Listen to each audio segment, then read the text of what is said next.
Diane Keaton has died at the age of 79.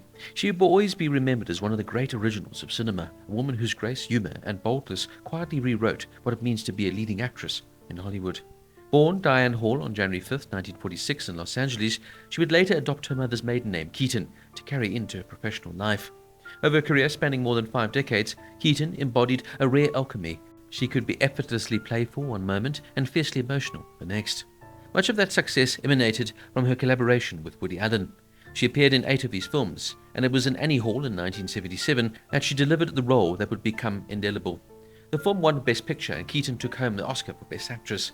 Her persona in Annie Hall, her androgynous fashion, her idiosyncratic voice, her wit and vulnerability became part of the cultural fabric. Yet to think of Diane Keaton only as a comedic muse is to miss her dramatic depth. She first gained wide notice as Kay Adams in The Godfather in 1972, and later reprised the role in Godfathers Part 2 and 3 respectively. Her portrayal grounded the mafia epic in the emotional realities of loyalty, marriage, and moral complexity.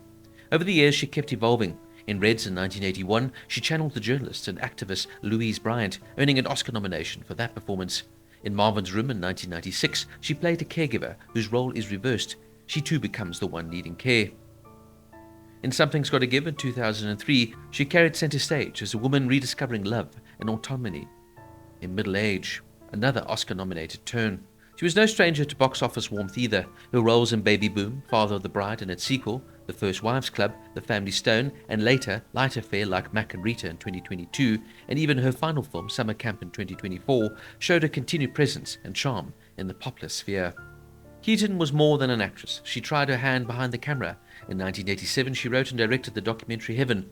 She also directed a narrative film, Hanging Up, in 2000, while working with Delia and Nora Ephron, though it was her last foray as a director.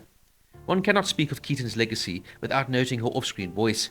She was quietly outspoken about her struggles and disorders like bulimia, and she endured bouts of skin cancer, later wearing hats not only as a style statement, but as protection.